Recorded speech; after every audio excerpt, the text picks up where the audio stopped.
Bien, estamos iniciando una nueva semana, nuestra última semana de este curso de epilepsia para la comunidad de Latinoamérica, la segunda versión que organizan actualmente los capítulos de IBE de México y de Paraguay. Así que les doy la bienvenida a quienes han estado siguiendo la transmisión semana a semana y a quienes están conectándose para la sesión de hoy de nuestro último tema que vamos a estar a continuación presentando. Bien.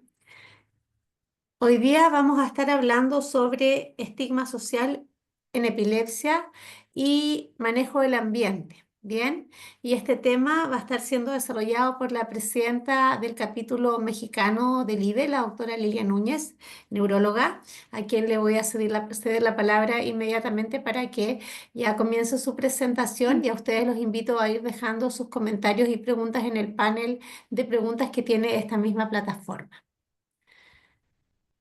Bien. Doctora, le cedo la palabra entonces para su presentación.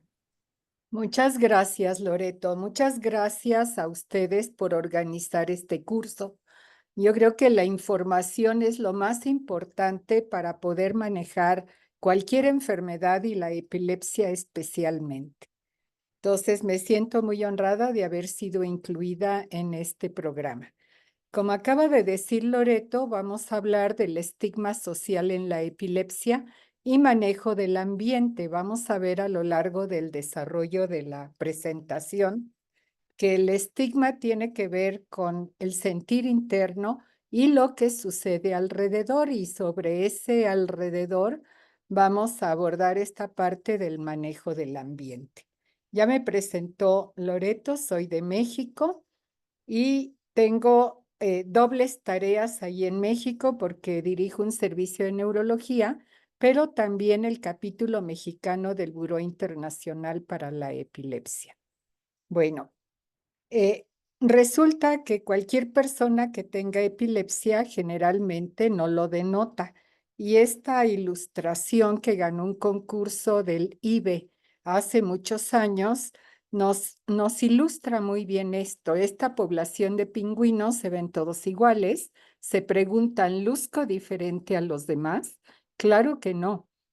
Y sabemos que la epilepsia puede afectar a cualquiera en la familia, incluyendo a las personas pequeñas, a todo mundo en la familia, incluyendo a las mascotas que ahora forman parte de las familias. Entonces, al no denotarse nada, uno pensaría, ¿por qué razón alguien que tiene epilepsia va a ser tratado diferente si luce igual que los demás?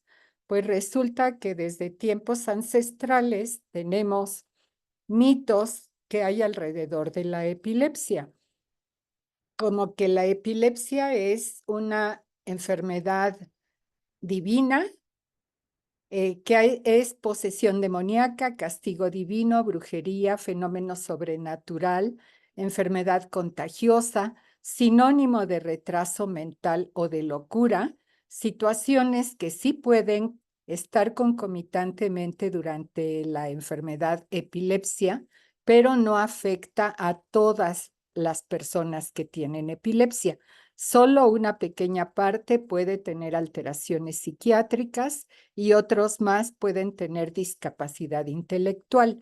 El hecho es que estos mitos, estos conceptos erróneos, conducen a prejuicio, discriminación y estigma, que es lo que vamos a abordar.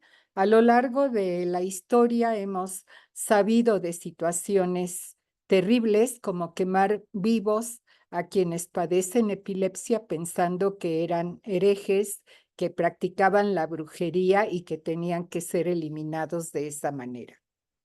El prejuicio, que es parte de esta situación, es una opinión preconcebida y esto conduce a una actitud discriminatoria hacia personas de otra clase social, de otra raza u otra condición, como es una enfermedad y especialmente la epilepsia, a la que se le ha dado esta connotación sobrenatural. El prejuicio conduce a separación de las personas de origen, raza, religión o condición diferentes en una misma población o un mismo país.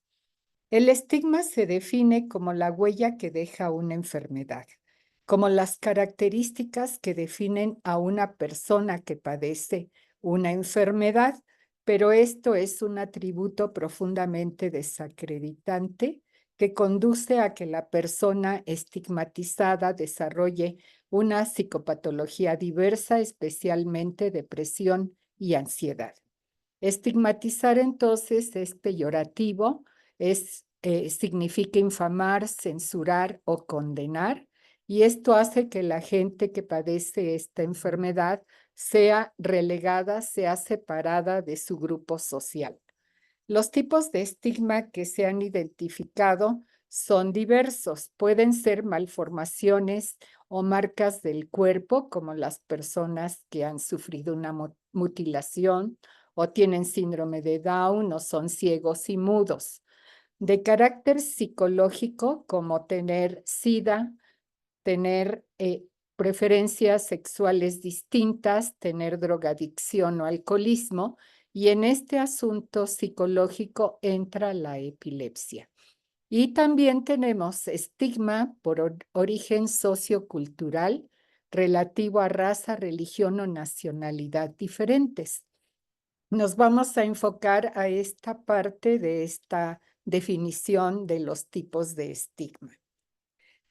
Quiero comentar aquí que los derechos humanos deberían proteger a todo mundo acerca de esta situación de discriminación, ya que lo primero que dicen los derechos humanos es que toda persona tiene todos los derechos y libertades proclamadas en esta declaración, sin distinción alguna de raza, sexo, idioma, religión, opinión política o de cualquier otra índole, origen nacional o social, posición económica o cualquier otra condición que subrayo, porque aquí entran enfermedades como epilepsia. Entonces, el estigma entra en un ciclo. El estigma causa discriminación. Esto conduce a violación de los derechos humanos que acabamos de comentar y se legitima el estigma y se hace un círculo vicioso que se debe de romper de alguna manera. ¿Cómo impacta la epilepsia en este sentido? Las personas a lo largo de los siglos han sido víctimas del estigma, la ignorancia y el temor. Y esto conduce a que haya una baja prioridad de las autoridades y el personal de salud en muchos países, que le dan mucha importancia, hablando de la salud pública, a otros padecimientos que tienen números más altos probablemente, pero no tienen una repercusión psicosocial como la tiene la epilepsia. Lamentablemente, el estigma y la discriminación limitan que las personas asistan a llevar tratamiento. También limitan la capacitación de los trabajadores de la salud para identificar, investigar y tratar esta enfermedad.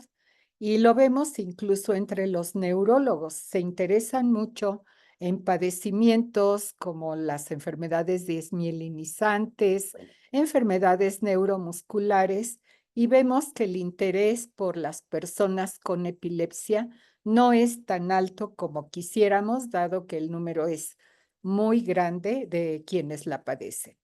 Y esto va a reducir la voluntad de intervención de los trabajadores de la salud, justo por minimizar su importancia. En esta gráfica que apareció en el informe sobre epilepsia en América Latina y el Caribe, una publicación de la OPS, se hizo una encuesta en distintos países y aquí vemos por colores, Caribe inglés, México, o regiones más bien en Sudamérica, y vemos un total. Y entonces aquí vemos cómo ven las personas encuestadas a las personas con epilepsia.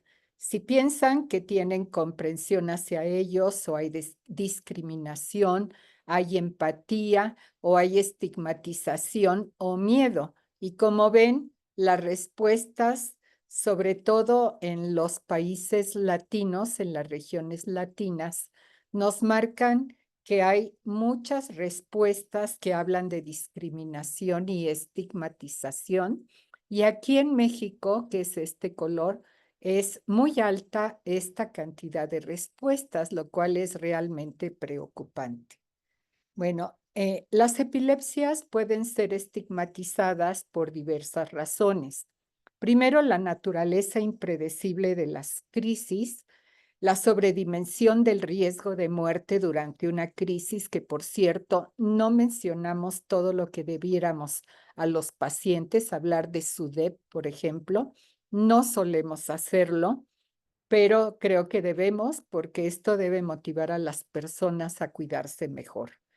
También otro motivo de estigma es que la manera en que se presentan las crisis es muy variada, a veces es muy bizarra y sobre todo que esta presencia de crisis se atribuye a un factor externo que tiene que ver, como decíamos, con asuntos sobrenaturales. También se asocia mucho la epilepsia con enfermedad mental y de hecho en muchas legislaciones de salud en diferentes países, la epilepsia está metida en el grupo de las enfermedades mentales. Entonces, allí se le da una connotación distinta y esto puede incrementar el estigma. Por otro lado, también se cree que la epilepsia es necesariamente hereditaria y esto puede conducir a que quienes buscan pareja y tienen epilepsia se enfrenten con este concepto erróneo y la pareja no quiera tener esa relación porque va a heredar la enfermedad a los hijos, lo cual puede suceder, hay un riesgo, pero tampoco es algo que le suceda a todos. Ahora, las personas hablan de que lo peor de tener epilepsia no son solamente las crisis. Estas pueden ser un serio problema cuando son de difícil control, pero el tener crisis y decirle a los demás, a mí me dan crisis epilépticas, va a conducir a otras consecuencias de tipo psicológico y social. Y el mayor daño es causado por la pérdida de oportunidades educativas, ocupacionales y sociales, sumadas a la baja autoestima. Las expectativas de vida que tiene la persona con epilepsia son menores que quienes no la tienen porque van a enfrentar una reacción negativa del entorno social. Y las personas con epilepsia, aunque no tengan una discapacidad intelectual y las crisis no sean un problema discapacitante por sí mismo, toda esta reacción va a conducir a una discapacidad psicosocial. Ha habido mucha inquietud para tratar de medir el estigma y este artículo, aunque es muy antiguo, me gusta mucho comentarlo cuando hablamos de este tema porque se hizo una encuesta en muchos miles de personas con epilepsia tratando de relacionar la sensación de estigmatización con el tipo de crisis, su frecuencia, el tiempo de evolución o el grado de control. Pero lo que encontraron es que lo que más predominaba era la reacción de los padres, que era de vergüenza, de preocupación, de sobreprotección, a lo que nos vamos a referir más adelante, y todo motivado por la falta de información que da expectativas diversas sobre los tipos de crisis experimentadas.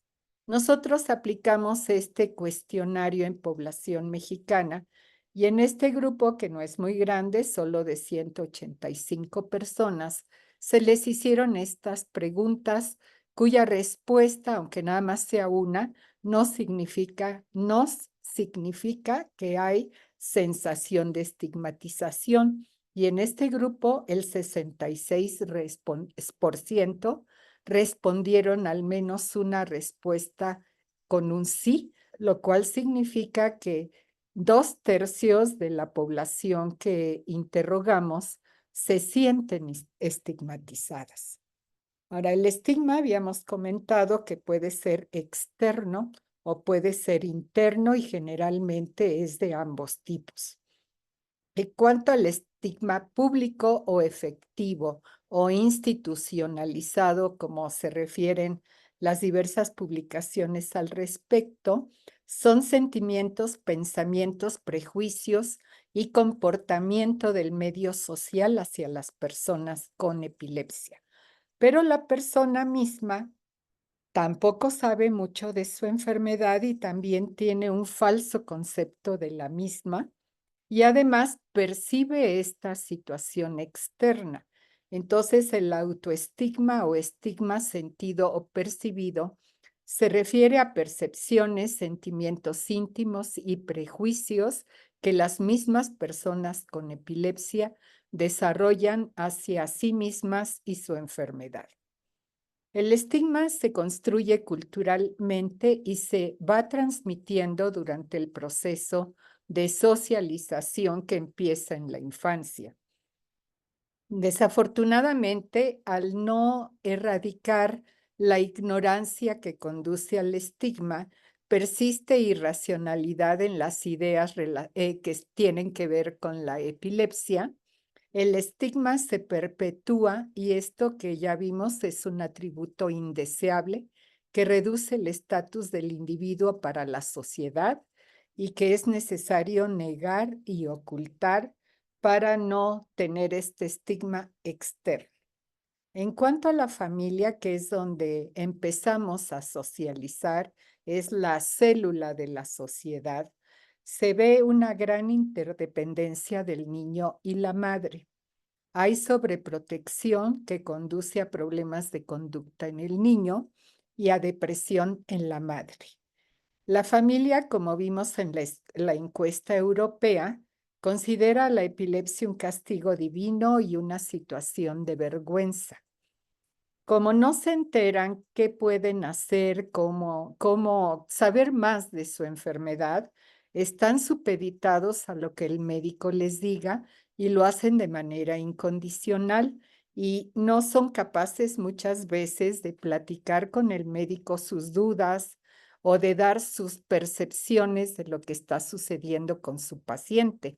Entonces el médico pues toma la batuta en la relación y a veces sin informarse cuáles son las reacciones de los medicamentos y las reacciones sociales, pues nada más se sigue con una rutina.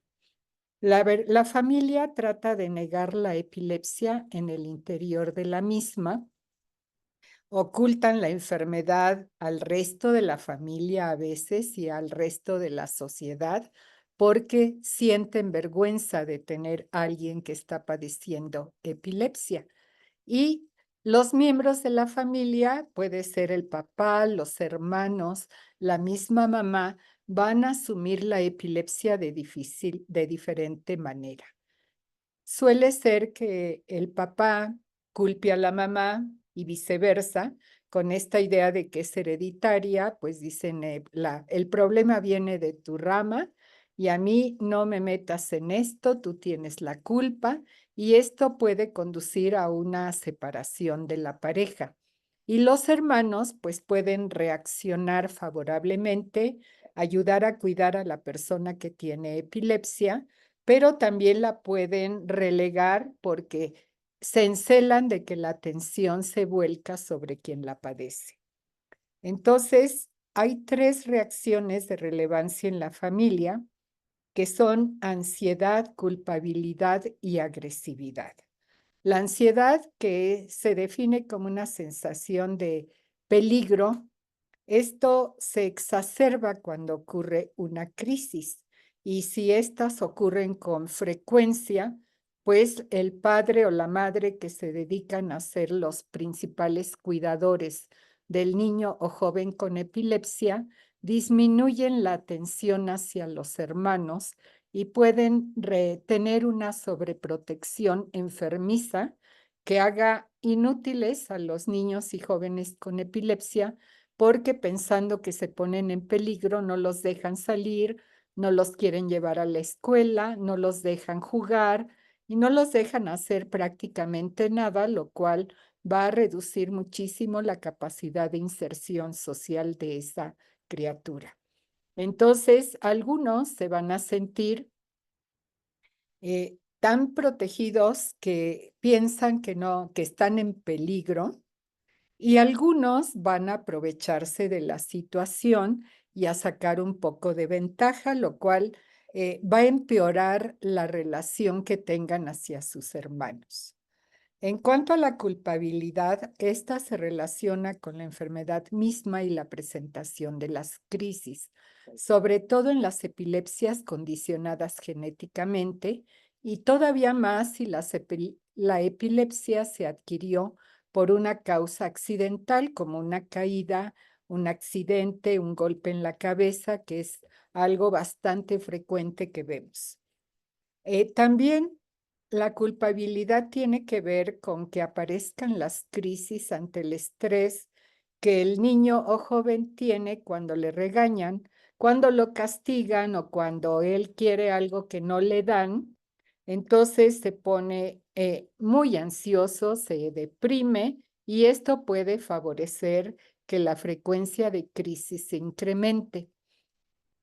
Tenemos también una reacción de agresividad que se enmascara en actitudes de sobreprotección. La repetición de las crisis puede hacer que atribuyan al hijo una intencionalidad. No se toma las medicinas, lo hace después de que le regañamos, es como si quisiera molestar o quiere llamar la atención en exceso. Entonces los padres pueden actuar con esta actitud sobreprotectora, pero también pueden reforzar reglas y restricciones que llegan a ser extremas y a veces injustas. Y entonces hacen imposiciones rigurosas obsesivas. El niño puede reaccionar con una conducta oposicionista y todo esto va a conducir por estos cambios emocionales a un menor control de las crisis.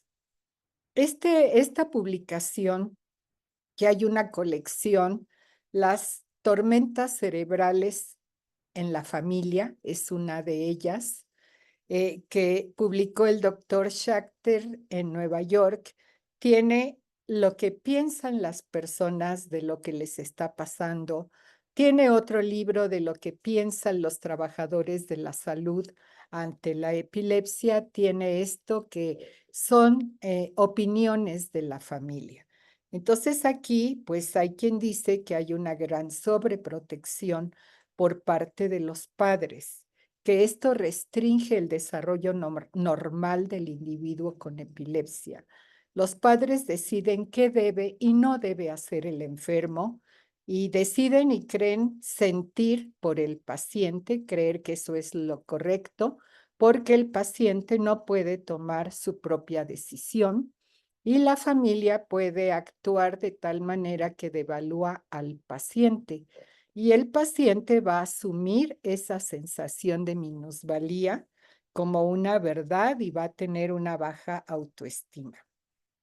Ahora, la familia, al ser la célula principal de la sociedad, puede significar un gran apoyo que ayude a cambiar las actitudes de otros familiares, vecinos, amigos, maestros y sociedad en general, pero la familia va a requerir una ayuda multidisciplinaria y un apoyo psicológico que les permita manejar lo que significa la enfermedad y todas estas reacciones de las que platicamos.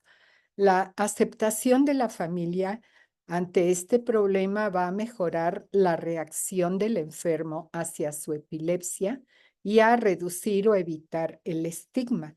Por lo tanto, la familia es un blanco para la educación, porque si ellos entienden mejor cómo actuar, cómo mejorar el control, cómo mejorar los cuidados y asumir la epilepsia como una enfermedad parecida a cualquier otra que no es nada sobrenatural, nada súper especial, pues esto va a hacer que tengan una actitud natural ante el problema y ante esto quienes los vean van a ser menos estigmatizadores, por llamarlo de alguna manera. Bueno, ¿cuáles son las intervenciones que podemos hacer? Desde luego, el buen control de las crisis, pero sobre todo la educación a las personas con epilepsia para mejorar su conocimiento de la enfermedad. educar a la familia y a la sociedad. Eh, en todos los países hay inquietud por llamar a la justicia social, al respeto a los derechos humanos y hacer legislaciones que protejan a las personas con epilepsia. Desde luego que la educación juega aquí un papel clave para que toda la situación se mejore en general.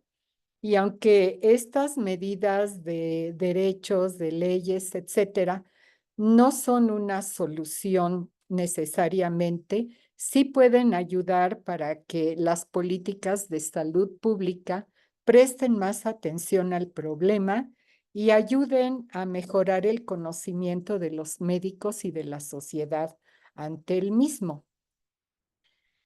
Sabemos que todas estas ideas muy desviadas, algunas de ellas, significan una tremenda ignorancia, miedo y prejuicio hacia la epilepsia.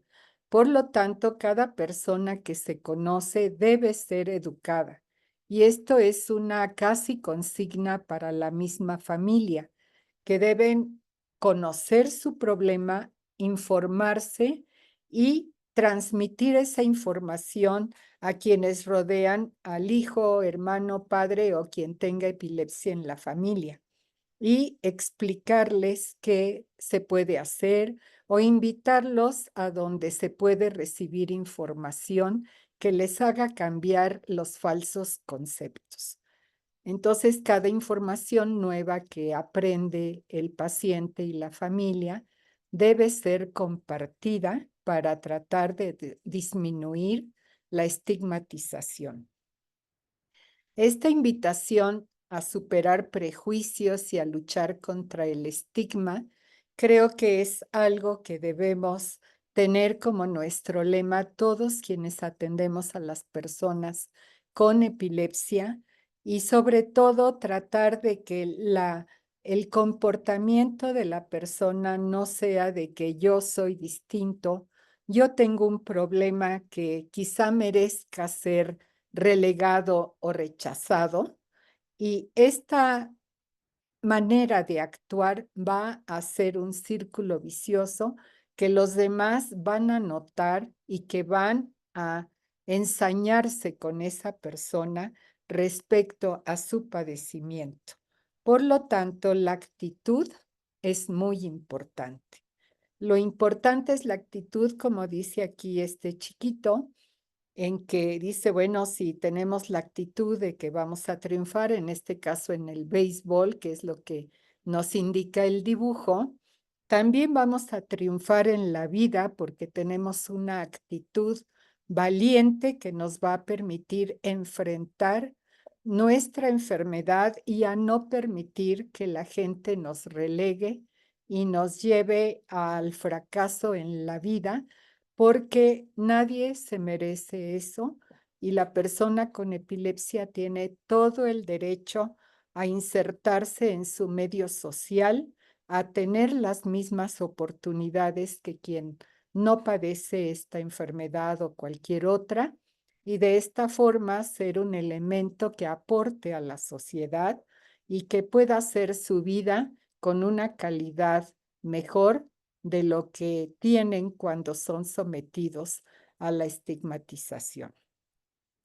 Con esto termino y aquí les pongo mis datos de localización, una página que es de nuestro grupo en México, mi correo personal, una liga para escuchar podcasts de información sobre padecimientos neurológicos como la epilepsia, nuestro Facebook del grupo GADEP, Grupo Aceptación de Epilepsia, y mi teléfono por si alguien desea hacer algún comentario, pregunta o tiene alguna inquietud que le podamos ayudar.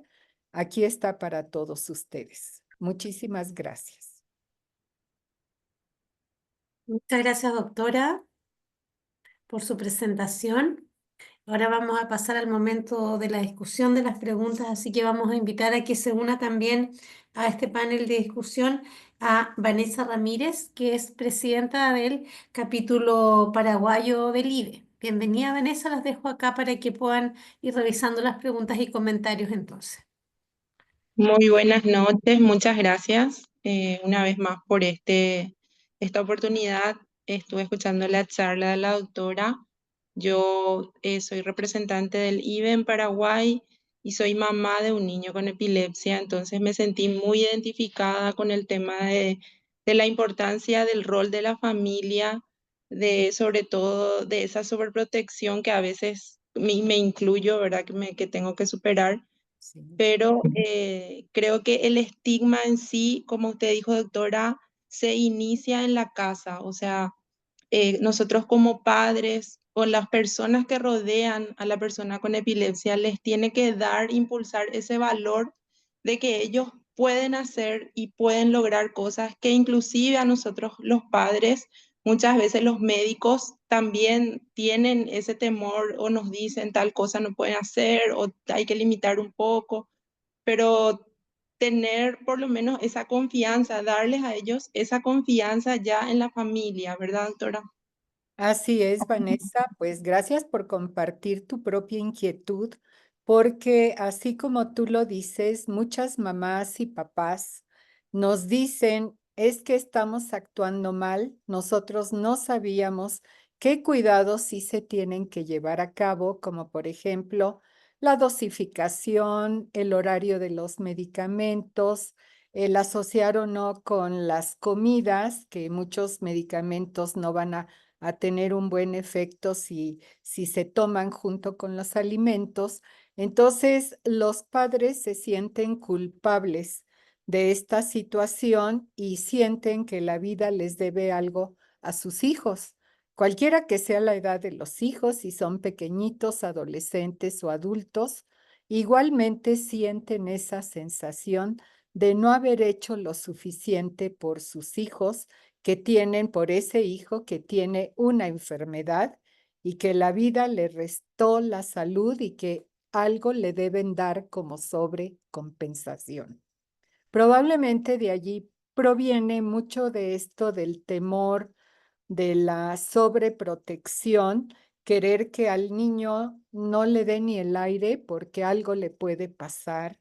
Y como bien dices, a veces los médicos contribuyen a esto. Hay médicos, los pacientes nos lo dicen en las reuniones, que les han dicho a los papás, su niño no puede estudiar porque el esfuerzo mental empeora la epilepsia, lo cual es totalmente falso.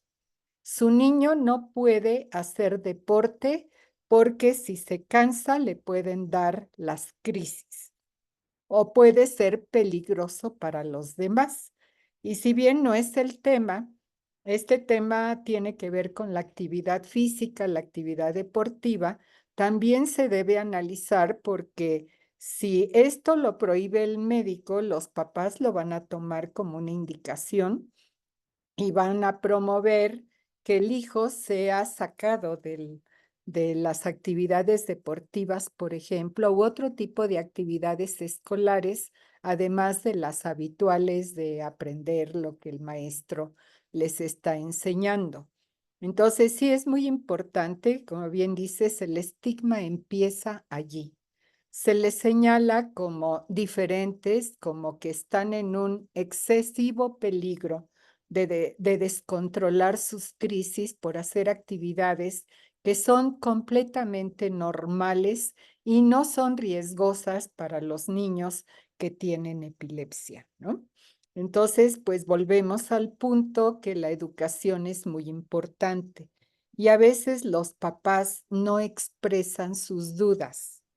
A lo mejor no les prohíben cosas, pero el vecino, la comadre, la hermana les dice, no, yo sé que eso le va a hacer daño, y como la hermana se volvió la epileptóloga experta, los papás piensan que tiene toda la razón y le hacen a veces más caso que a los doctores.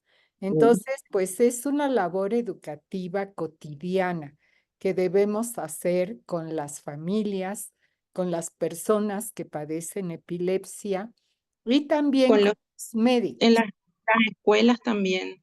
justamente hace poco lo de la Liga Chilena, este lanzamiento que hicieron de poder explicarle a los niños pequeñitos ya de lo que es la epilepsia, de cuáles son los síntomas. También pienso que es un aporte muy grande para poder enseñar eso ya desde pequeñitos. Así es, muchos papás se quejan. Hoy hablaba yo con una mamá de un paciente que tenemos en mi hospital, que dice que cuando su hijo estaba en la primaria y tenía muy buenas calificaciones y en la secundaria, los maestros sabían que tenía epilepsia, pero lo ponían como un ejemplo de que él teniendo una enfermedad podía sobresalir con su rendimiento escolar. Pero resulta que llega a otro nivel, que era la preparatoria, y allí, bueno, informaron que tenía epilepsia, pero lo que ocurrió con este joven es que lo aislaron. No tenía amigos, no lo invitaban a las actividades que los demás chicos realizaban, y entonces este joven se desmotivó totalmente para continuar estudiando, teniendo la capacidad para ello, debido a esta situación discriminatoria de la que fue víctima en ese nivel escolar que es la preparatoria, donde bueno, pues todos recordamos, la preparatoria es una etapa muy linda de la vida, la gente empieza a socializar más, se encuentran el novio, la novia, se divierten mucho, pero este niño, lejos de lograr esto, insertarse a su grupo social, fue totalmente aislado y relegado. Entonces, pues fue víctima de una estigmatización que lo condujo a una depresión y a una desmotivación para continuar su preparación. Y apenas está retomando esto a través de estudiar un oficio donde allí sí es bien aceptado y también está luchando por tener un mejor control. Lo tenemos en programa de cirugía de epilepsia. Entonces, pues es un todo. Debemos manejar esto de manera holística porque cuando no es una cosa es otra y no debemos perder de vista ninguno de estos aspectos para que la persona con epilepsia se acepte a sí misma, la familia lo acepte y la sociedad lo acepte. Y pues esa es la lucha continua. Ah, una pregunta, un comentario más bien. Dice, hola, soy Angélica de Talca, Chile. Mi hija tiene 3 años y tiene epilepsia hace 11 meses. ¿Qué decirle a la gente cuando se entera de que tiene epilepsia y me dicen, pobrecita? Es muy frustrante, dice. Bueno, qué difícil es contestar esto, ¿verdad? Bueno, la enfermedad viene por motivos diversos. Hay personas que creen que es culpa de alguien, de los progenitores o de falta de cuidados, y esto hace que los papás se sientan culpables y se avergüencen de lo que está sucediendo. Si le dicen esto a la mamá de esta criaturita, pues les puede contestar, bueno, pues su enfermedad es como cualquier otra. Nosotros no le tenemos lástima, no es pobrecita, tiene esta enfermedad. Es una enfermedad que se puede controlar, que estamos luchando por eso, y ella tiene mucha valentía para enfrentar esto, así como nosotros. Yo creo que es lo que debe contestar, nada de pobrecita, porque esto es una empatía malentendida, yo diría. Pobrecita es tener lástima, pero también minimizarla, como que ya no tiene capacidades para seguir adelante. Y pues yo creo que lo que hay que hacer es denotar o resaltar las capacidades que sí tiene y la lucha que la familia está realizando junto con la criatura para sobrellevar y sobrepasar las consecuencias de esta enfermedad. Y pues es como lo que dije, cada vez que se adquiere un conocimiento sobre la epilepsia, hay que diseminarlo, hay que encontrar esa oportunidad para si sale a colación el tema, pues explicarle a la gente. No es motivo de lástima, es motivo de sí, una estrategia de vida que tenemos que llevar a cabo como grupo familiar para que la niña salga adelante y así va a ser, ¿no? Mm. Yo creo que lo que mucho nos ayuda, y hablo como mamá, son los testimonios de las personas adultas. En mi caso, por ejemplo, eso me da mucha fortaleza, me da ánimo y también me guía un poquitito como para tratar de no sobreprotegerles mucho, sobreprotegerlo mucho porque decía uno, recuerdo que uno de ellos decía, yo quería jugar al fútbol y mi mamá no me dejaba porque tenía miedo que tenga una crisis mientras jugaba al fútbol. Y son cosas que a él se le quedó, de cosas que no pudo hacer, no porque el médico diga o porque sea una contraindicación, sino que es más, creo que algo, y vuelvo a recalcar, algo que va de mano de los padres, eh, eso del temor a las crisis, ¿verdad? Pues ese temor siempre existe porque la epilepsia se caracteriza porque las crisis son impredecibles en su presentación. Pero ahí está el papel del médico. Si tenemos un buen tratamiento elegido correctamente para el tipo de crisis, un tratamiento bien llevado en dosis apropiada que no cause efectos colaterales y que se esté viendo la tendencia al control o se ha logrado el control, esto debe dar a las familias la confianza para decir, está tomando bien su medicamento, no tiene por qué tener un descontrol y si lo tiene, pues hay que buscar el motivo. Puede ser la propia epilepsia que sea resistente a los medicamentos, pero lo más frecuente es que si hay un descontrol, sea porque omiten dosis, no están llevando el horario adecuado, no están durmiendo el tiempo suficiente. Y esto hay que aclararlo con los padres y con los pacientes para que esto refuerce la efectividad del tratamiento. Y mientras más tiempo transcurra sin que tengan crisis, lo más seguro es que esta tendencia continúe y se logre un buen control que les permita mucha libertad de acción para practicar deportes, desde luego nada extremo, para ir a la escuela, para hacer el esfuerzo mental de estudiar y prepararse, con la confianza de que eso no les va a perjudicar en el control de su epilepsia. Sí, en cuanto a lo laboral, también lo que solemos escuchar bastante es que si tuvieron una crisis, al día siguiente les cuesta ir al trabajo o ponen algún permiso y ahí los jefes, ¿verdad? Como que la epilepsia es algo en los adultos que no se ve a simple vista, sino que es algo que ellos sienten o como que quedan un poco mareados y con todo eso igual tienen que ir al trabajo y ahí nace otra vez lo de la educación, lo de que ellos sepan también cómo se desenvuelve lo que siente una persona que padece eso, ¿verdad? Claro, eso depende mucho del tipo de crisis. Hay crisis en las que la recuperación puede ser inmediata y no tienen ninguna manifestación en las siguientes horas. Y allí pueden volver a hacer su actividad como si nada les hubiera pasado.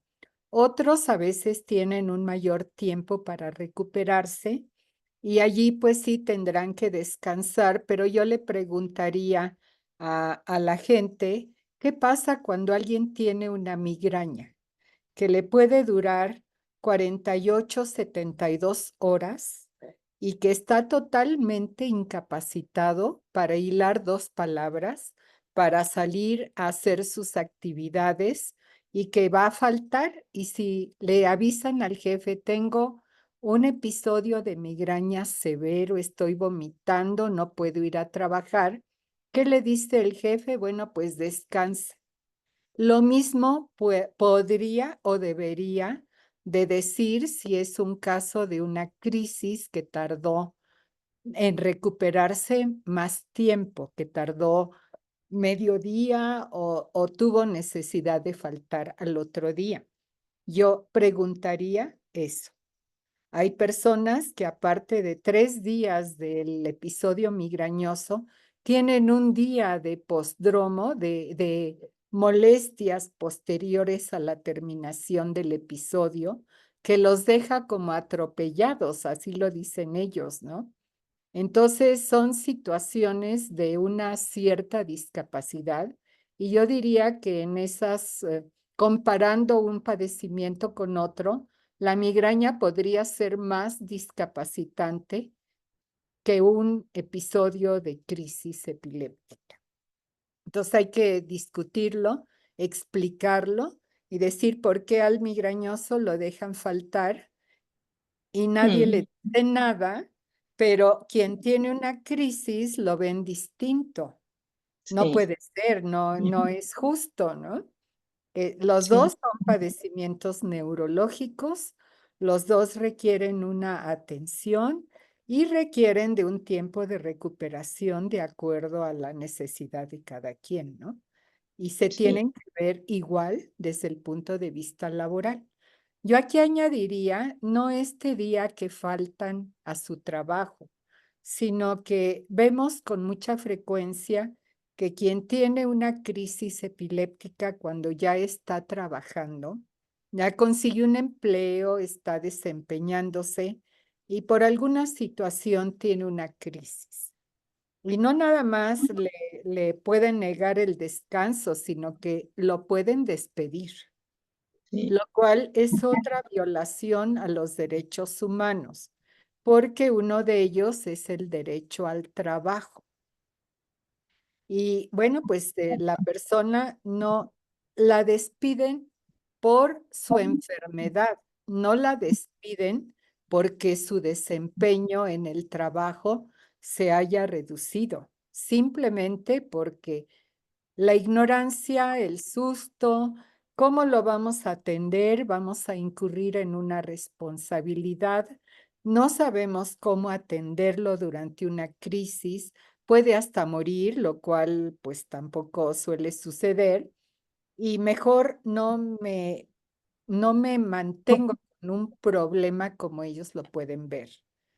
Pero pues sí, hay maneras y esperamos que cada vez más gente que sufra de esta situación pues proteste por ello y hay instancias en todos los países seguramente para luchar contra esta situación de discriminación por la enfermedad.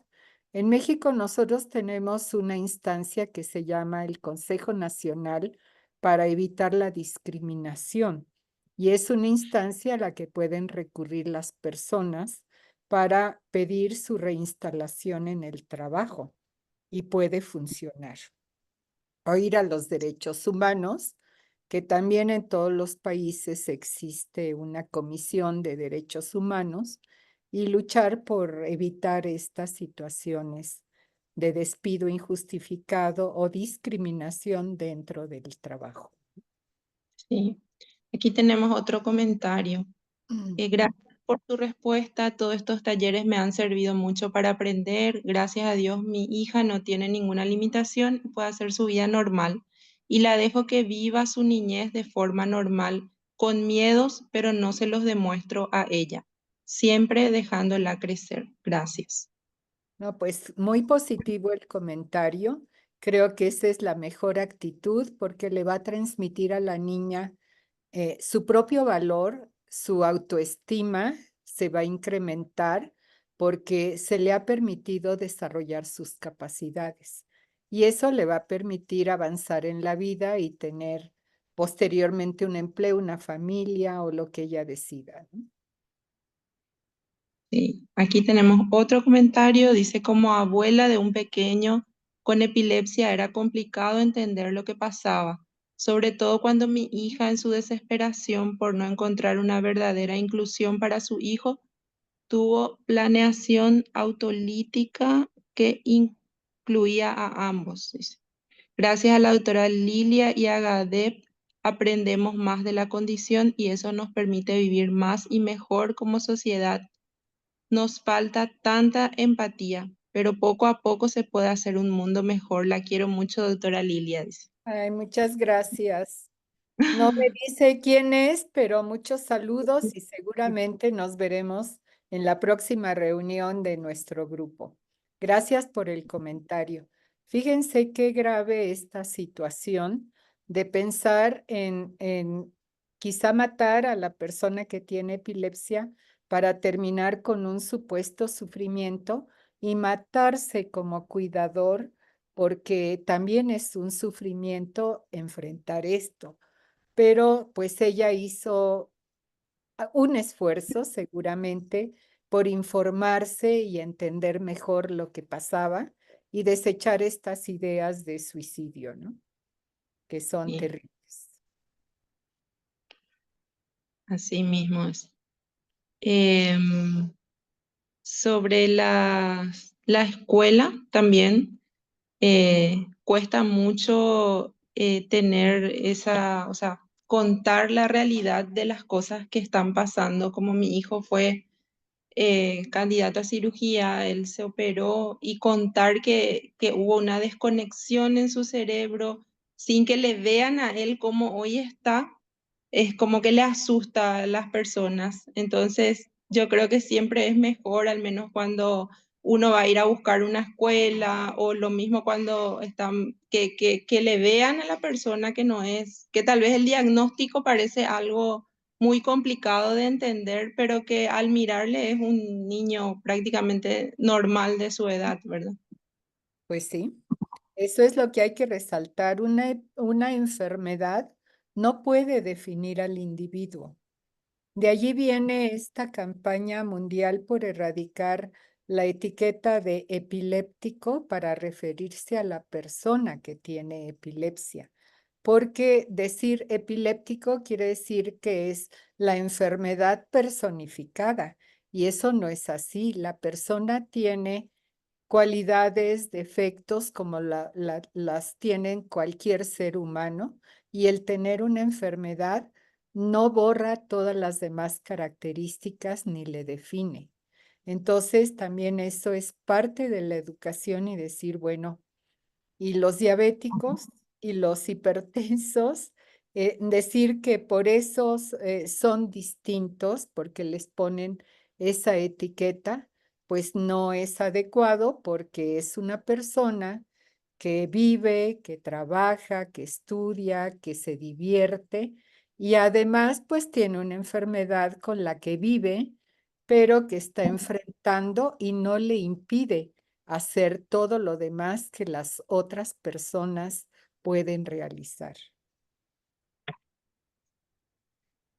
Acá tenemos un comentario más. Mi hija tiene crisis 2 veces a la semana.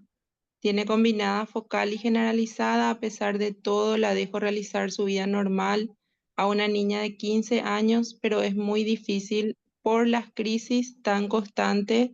El miedo siempre está, pero ella debe revolver en su vida, dice. Resolver, creo que. Resolver deberá ser, ¿verdad?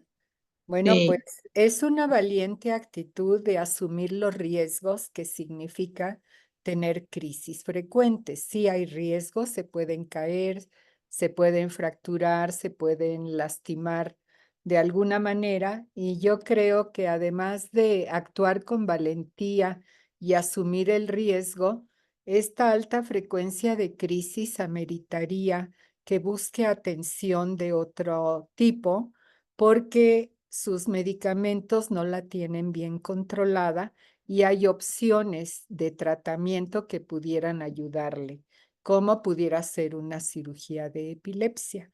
Entonces, la actitud valiente debe continuar, pero también buscar alguna opción que la mejore más y disminuya estos riesgos inherentes al alto número de crisis y también pues va a ayudar a que el miedo que les da quizá la niña no, pero a la mamá seguramente le da un terror pensar que algo le pueda suceder, un accidente, un golpe, una lesión, debido a tener esta frecuencia de crisis.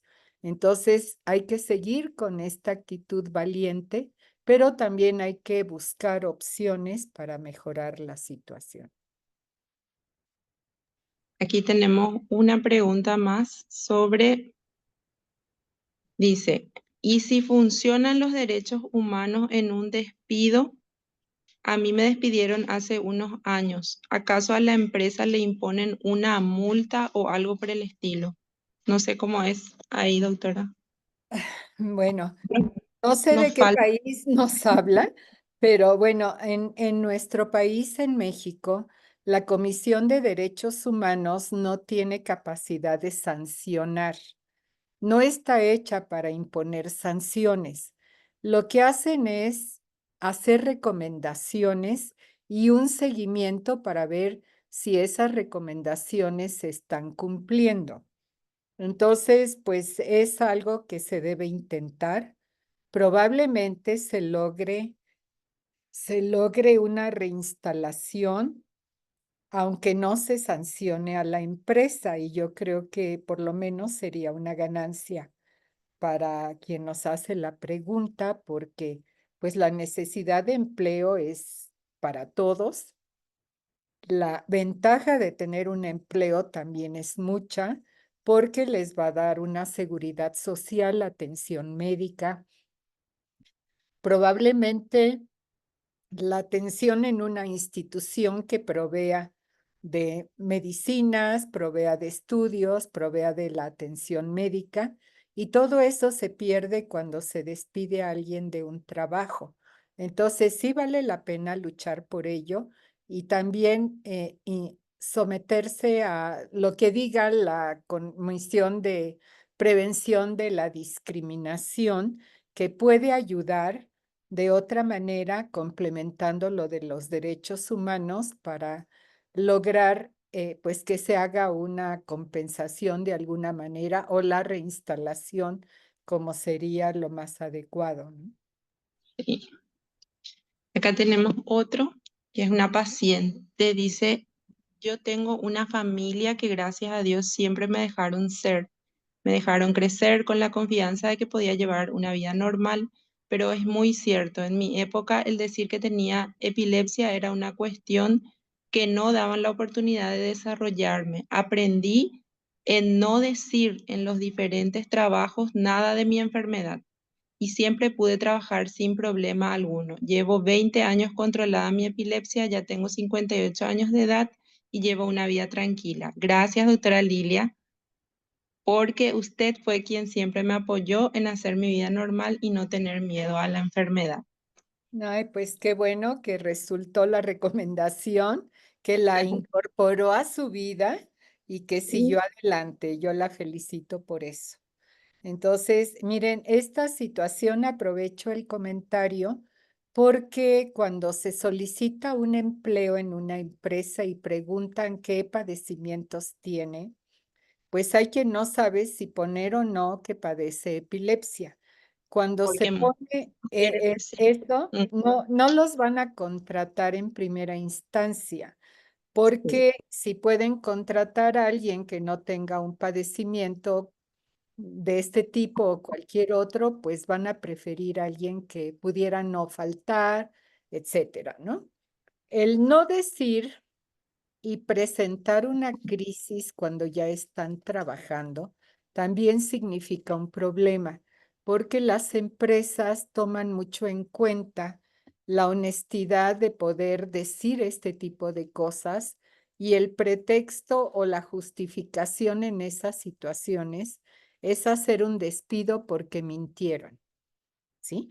Lo toman así como un ocultamiento, una mentira, y eso sí les justifica a las empresas un despido, o por lo menos así lo manejan para no ver que están discriminando a alguien que tiene un padecimiento.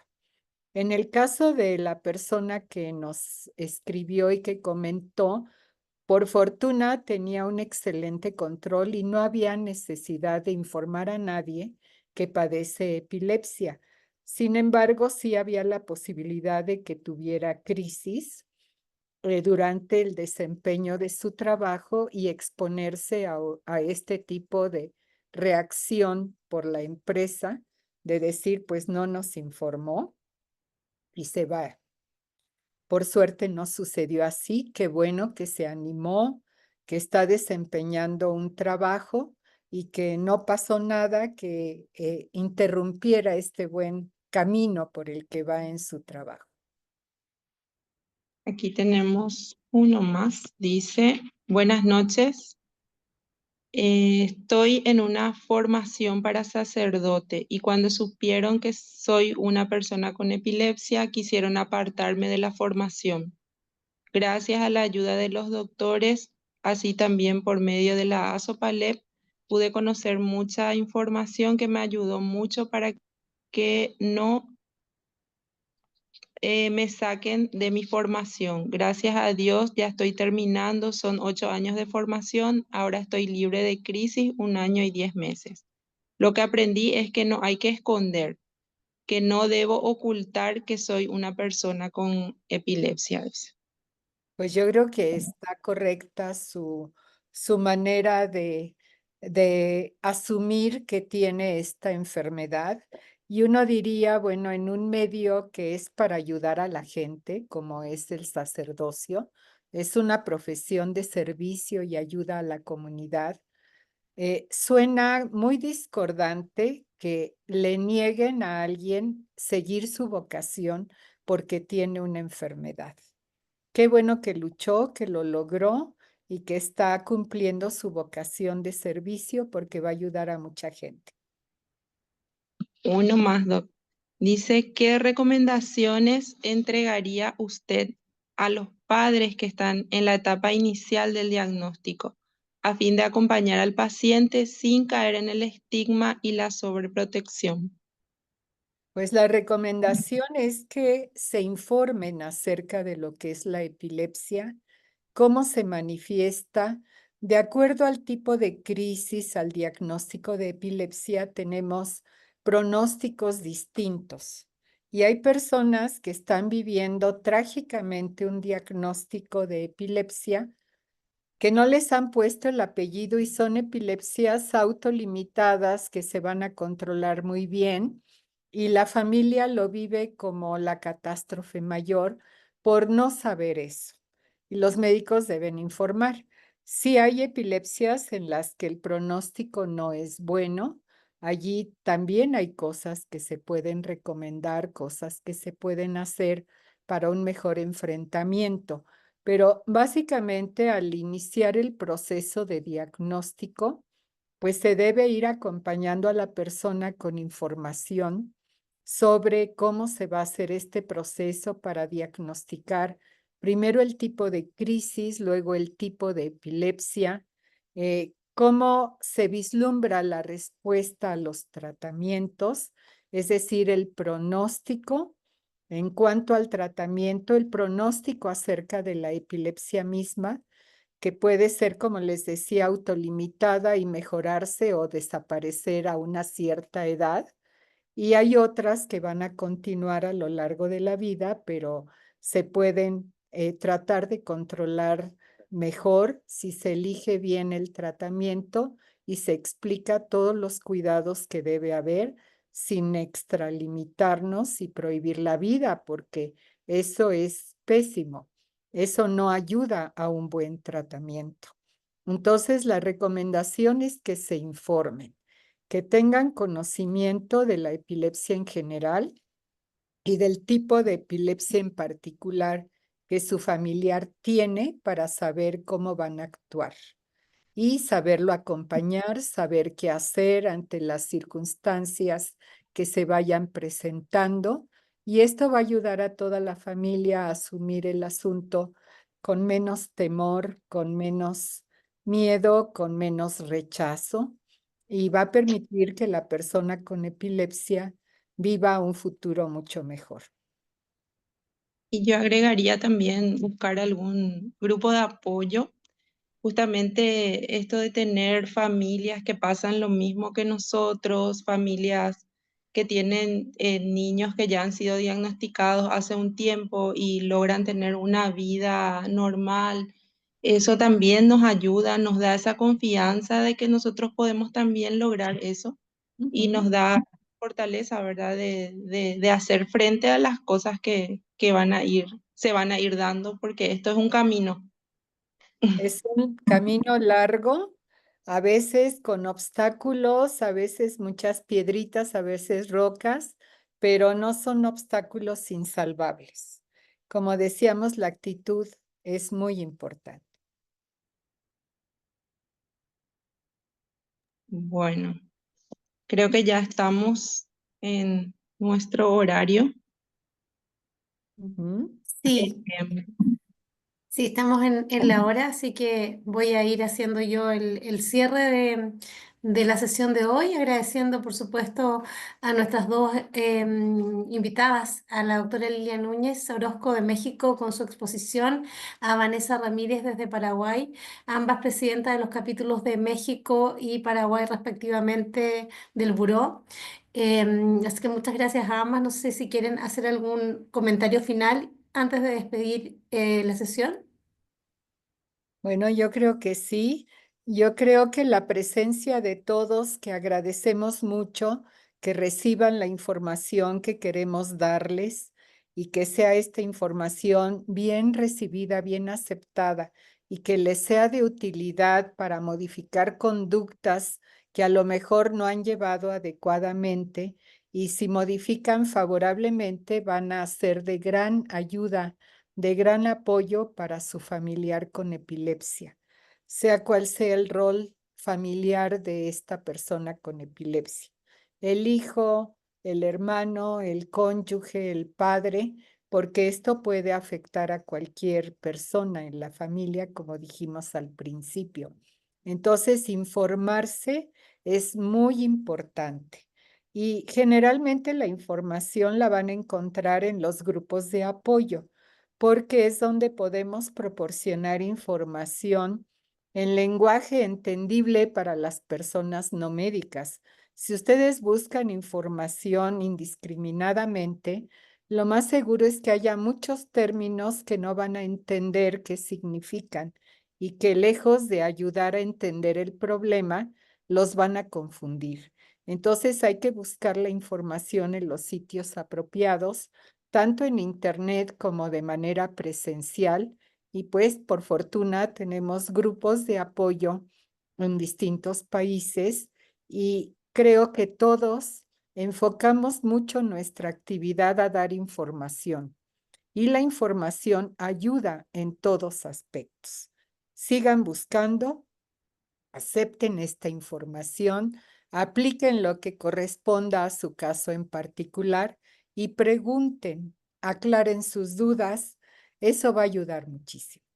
Yo les agradezco que hayan estado todos atentos a la plática, a la conversación que luego seguimos para responder las dudas, para recibir sus comentarios. Y bueno, pues esperamos que sigan participando en muchas actividades por vía remota que tenemos de los diferentes capítulos.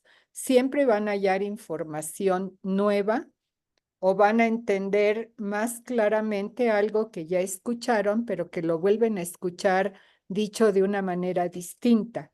No dejen de aceptar este tipo de informaciones porque les va a ser de mucha utilidad. Gracias, Vanessa. Gracias, Loreto. Gracias a todos. y yo quería también darles las gracias por esta oportunidad y decirles a las familias, a los pacientes que no están solos, que aquí hay hay un grupo internacional en cada país trabajando por ustedes, por su bienestar, como dice la doctora, para que se informen, para que todos podamos saber qué hacer y no nos sintamos solos en este camino. Y muchas gracias, doctora, por su exposición. Yo aprendí mucho como mamá. Gracias. Y gracias a Loreto también y a este curso maravilloso que logramos hacer. Muy bien. Con respecto al curso, la última información es con respecto a la certificación. Va a ser en diferido. Entonces vamos a mandarles a sus correos electrónicos un test en base a algunos de los contenidos que estuvimos tocando semana a semana. Es un test simple, pero de todas maneras los invitamos a revisar cada una de las sesiones en el canal de YouTube para que puedan aclarar sus dudas, repasar varios de los conceptos que se estuvieron tocando, ¿cierto? Vimos diagnóstico, tratamiento, factores precipitantes de crisis, manejo de crisis y hoy el tema del manejo del ambiente y el estigma, así que está bien completo y vamos a estar entonces enviándole en las próximas semanas este test para que lo puedan completar y luego ya les mandaremos un certificado en formato digital a sus correos electrónicos también. Con esa información me despido y les damos las buenas noches a todos quienes estuvieron siguiendo la transmisión de hoy. Que estén muy bien. Chao. Hasta luego. Adiós.